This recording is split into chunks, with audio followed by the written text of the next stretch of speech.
Salam sejahtera, terima kasih kerana bersama dengan saya di Nazlin Unity Channel. Anak bekas Perdana Menteri Mongolia terima dana SRC, kata saksi. Wow, ini pasti paling panas di mahkamah dan di media sosial sekarang. Bila sebut saja negara Mongolia, ianya akan mengingatkan kita dengan satu kes paling besar di Malaysia, yaitu pembunuhan Altan Tuya kerana asalnya dari Mongolia. Tapi untuk isu kali ini tiada kena-mengena dengan Altan Tuya. Ia ada kaitan dengan anak bekas Perdana Menteri Mongolia yang dilaporkan oleh saksi menerima dana SRC. Bayangkan saudara, duit kekayaan negara SRC diberi kepada anak bekas Perdana Menteri Mongolia. Sampai begitu teruknya pergerakan duit ini kalau ikut saksi.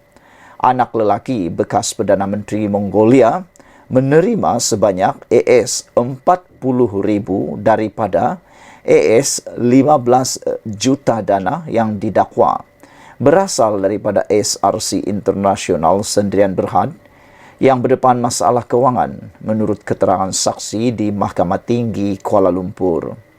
Pakar pemulihan aset Angela Backhaus memberi keterangan demikian dalam kenyataan saksi bertulisnya bagi menyokong tuntutan mahkamah AS 1.18 bilion atau bersamaan RM5.5 bilion SRC terhadap bekas Perdana Menteri Najib Razak. Warga Britain itu yang kini memberi keterangan di Mahkamah Malaysia melalui Zoom dari Kepulauan Cayman memberi keterangan dalam kenyataan saksinya bahawa Bat Tushig Bat Bolt menerima AS$40,000. Saksi pelanatif memberi keterangan bahawa Bat Tushig menerima wang daripada sejumlah AS15 juta yang mengalir daripada akaun bank SRC BVI British Virgin Islands ke dalam Muraset Limited pada 27 Disember 2011. Backhaus berkata, daripada jumlah itu, AS14.9 juta kemudiannya dipindahkan kepada pelbagai individu dan entiti termasuk AS40,000 kepada Bat Tushig. Pelikudasi beberapa entiti luar pesisir yang dikaitkan dengan kes SRC berkata bahawa AS2 juta pergi ke Das Uran Bileg yang menurutnya dipercayai seorang tokoh politik di Mongolia.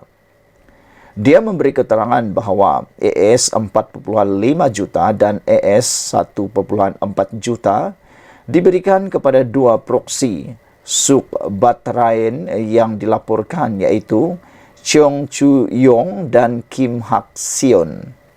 Backhaus juga berkata AS4.54 juta dan AS2.5 juta disalurkan kepada Infinite Properties Limited dan Bobhat Investment Limited. Kedua-duanya adalah firma BVI yang dimiliki oleh proksi Sak Batarian. Perbicaraan tindakan sivil ini berlangsung di hadapan Hakim Ahmad Fairuz Zainul Abidin bersambung esok. Dalam tindakan sivil itu, SRC mendakwa bekas Menteri Kewangan Najib telah melakukan penipuan pelanggaran tugas sebagai penasihat emeritus syarikat tersebut. Dakwaan SRC dikaitkan dengan dakwaan penyalahgunaan 4 bilion ringgit pinjaman yang diterima daripada kumpulan wang persaraan diperbadankan antara 2011 dan 2012. Melalui tuntutan mahkamah itu, SRC menuntut ganti rugi am dan teladan serta faedah, kos dan relief lain yang difikirkan sesuai oleh mahkamah sivil. SRC memohon pengisytiharan bahawa Najib bertanggungjawab untuk mengambil kira kerugian firma MOF INC akibat dakwaan pelanggaran tugasnya. Pelanatif juga memohon perintah supaya Najib membayar balik kerugian AS1.18 bilion serta membayar balik jumlah AS120 juta yang didakwa diterima oleh bekas Perdana Menteri itu. Najib sedang menjalani hukuman penjara 6 tahun dan turut didenda 50 juta ringgit. Ini selepas Ihsan Pengampunan Diraja yang mengurangkan hukuman awal penjara 12 tahun dan denda 210 juta. SRC telah diperbadankan sebagai syarikat bertujuan khas pada 7 Januari 2011 untuk melabur dalam tenaga konvensional dan boleh diperbaharui, sumber asli dan sektor mineral. Peguam Kwan Wilson mewakili Planatif SRC, manakala Peguam Muhammad Safi Abdullah dan Harvinjit Singh bertindak bagi pihak Najib. Beberapa komen daripada netizen dalam ruangan komen ini adalah berkata, anak bekas Perdana Menteri Mongolia, adakah ini adalah sesuatu yang berkaitan dengan segala-galanya, kata beliau. Who are these recipient, kata iPedia. Sekian dulu untuk kali ini. Jangan lupa tinggalkan komen anda. Tekan butang subscribe. Kita jumpa lagi. Bye-bye. Selamat petang, salam sejahtera. Terima kasih karena bersama dengan saya di Nazilin Unity Channel. Ini satu perkara paling menyedihkan Muhyiddin Yassin berlaku secara tiba-tiba. Ini apabila dilaporkan bekas orang kuat Muhyiddin kini bukan lagi bersama Bersatu, jauh sekali bersama Perikatan Nasional, tetapi kini telah pun menyertai parti musuh paling dibenci Muhyiddin, yaitu Parti Keadilan Rakyat, PKR. Kalau sebelum ini kita hanya dengar orang Bersatu memberikan sokongan, beralih sokongan kepada Anwar Ibrahim, menyokong kerajaan Menteri Besar Selangor, kali ini bukan sekadar beralih sokongan, tetapi alang-alang terus terjun menyertai PKR. Bayangkan orang kuat Muhyiddin pun tiba-tiba menyertai PKR. Apa sudah jadi dengan Parti Bersatu? Bekas ahli Majlis Pimpinan Tertinggi Bersatu disahkan telah menyertai PKR, yaitu Dr. Muhammad Faiz Naaman yang menyertai PKR secara rasmi hari kemarin. Faiz mengumumkannya melalui Facebook dengan tulisan selepas Majlis Doa Selamat dan penerangan isu-isu semasa di kediaman Menteri Besar Selangor, Amiruddin Syari pada Ahad lalu. Menurut beliau, dengan pengumuman tersebut secara terbuka oleh Datuk Menteri Besar pada majlis tersebut, maka beliau yang juga merupakan mantan Adun Dengkil dan juga mantan Ketua Armada Selangor, Saudara Adhif Shan juga diterima sebagai ahli PKR yang baru. Dengan ini pastilah ia akan menimbulkan lebih kepanasan, menimbulkan panas baru, isu baru dalam politik Malaysia. Ini bukan calang-calang hebatnya orang yang paling dipercayai, orang kuat Muhyiddin, orang backup Muhyiddin dahulu, tiba-tiba pula menyertai PKR. Apa sebab beliau menyertai PKR? Ini sebabnya. Kata Faiz, dia bersyukur kerana setelah 6 bulan tidak berparti, kini beliau diterima secara rasmi sebagai ahli PKR. Beliau sebenarnya telah meletakkan jawatan pada 7 Ogos tahun lepas sebagai ahli jawatan kuasa Majlis Pimpinan Tertinggi Bersatu dengan alasan, ini alasan beliau, menyertai parti PKR. Alasan parti Bersatu telah terpesong daripada objektif awalnya untuk menggantikan UMNO. Sejauh mana kebenaran apa yang dinyatakan oleh Faiz ini? Sila nyatakan komen anda di ruangan komen di bawah ini. Adakah benar Parti Bersatu telah pun terpesong daripada objektif awalnya untuk menggantikan UMNO? Dan terbuktilah parti ini, yaitu Parti Bersatu, bercita-cita besar untuk menggantikan UMNO. Itu sebabnya kita selalu mengatakan tidak mungkin UMNO dan Bersatu bersama dalam satu kelambu, satu katil, satu tilam. Maknanya UMNO dan Bersatu tidak akan sama sekali bersama dalam Perikatan Nasional atau mana-mana gabungan sekalipun.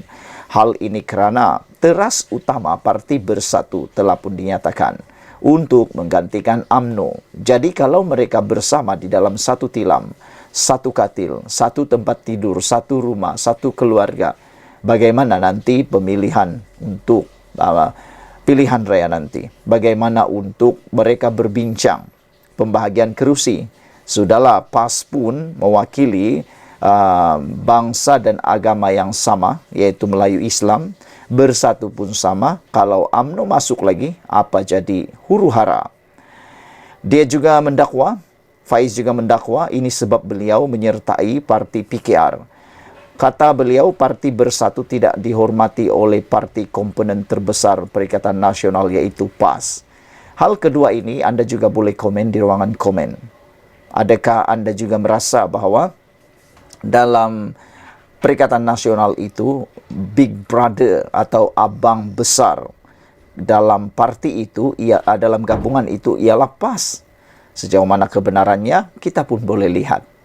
Kebanyakan kali kelihatan Bersatu seperti adik kecil.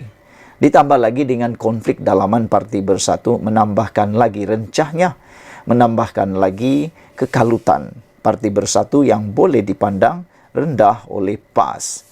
Beberapa hari selepas beliau meletakkan jawatan, Faiz berkata, geng kartel dalam Bersatu menjadikan parti itu seperti tandas awam apabila sesiapa sahaja boleh keluar masuk parti itu dengan mudah.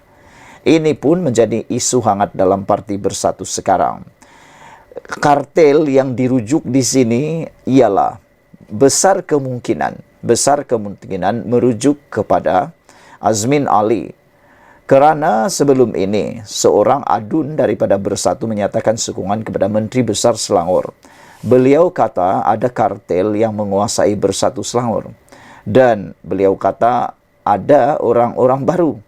Siapa lagikah kalau bukan orang barunya itu merujuk kepada Azmin Ali? Adakah anda juga mengerti siapa orang baru itu? Saudara-saudara sekalian, pendedahan daripada Faiz ini memang amat pedas dan panas. Bahaya tapi luar biasa. Bayangkan beliau berkata, geng kartel dalam Bersatu menjadikan parti itu seperti tandas awam. Apabila sesiapa saja boleh keluar masuk parti itu dengan mudah. Ini satu analogi, satu perbandingan yang jijik tapi benar. Mengulas lanjut, Faiz berkata dia bertekad memperkasakan perjuangan asal PKR serta agenda Melayu Malaysia Madani yang diterajui Perdana Menteri Anwar Ibrahim. Eloklah kalau seperti itu, Faiz. Bantulah Anwar Ibrahim, Perdana Menteri Malaysia, untuk memajukan Malaysia. Kalau nak berpolitik, baktita ke bawah Duli Yang Maha Mulia yang di Pertuan Agong. Kalau nak berpolitik, tunggulah PRU 16. Jangan pada waktu sekarang. Kalau tak puas hati dengan pentadbiran sekarang, anda boleh diturunkan melalui undi. Tapi untuk buat masa ini, bantulah Anwar Ibrahim memajukan Malaysia ini. Sokong. Sementara itu, FMT melaporkan ratusan ahli akar umbi Bersatu menyertai PKR atas pelbagai sebab. Laporan itu yang memetik sumber yang enggan dikenali daripada PKR berkata, ini berikutan, ahli tidak dapat memajukan kerjaya politik mereka dalam Bersatu. Sebahagian besar ahli Bersatu meninggalkan UMNO untuk memajukan kerjaya politik mereka, katanya. Tetapi sekarang mereka merasakan mereka mempunyai ruang terhad untuk berkembang. Melainkan mereka bersekutu dengan pemimpin Bersatu tertentu, kata sumber itu kepada portal berkenaan. Menurut sumber tersebut, mereka yang keluar daripada parti termasuk pemimpin bahagian Bersatu dan jumlah itu dijangka meningkat menjelang akhir Ramadan. Sumber itu memberitahu FMT bahawa ada calon yang mengintai jawatan dalam pemilihan PKR yang dijangka diadakan pada akhir tahun ini atau awal 2025 dan telah mula mengumpulkan sokongan daripada akar umbi PKR serta Bersatu. Ahli Bersatu sama ada akan menyertai PKR secara langsung atau bermula dengan menyertai NGO mesra PKR dan kemudian membuat langkah mereka dari situ. Sekian dulu untuk kali ini. Jangan lupa tinggalkan komen anda. Bekas orang kuat Muhyiddin sertai PKR. Bye-bye.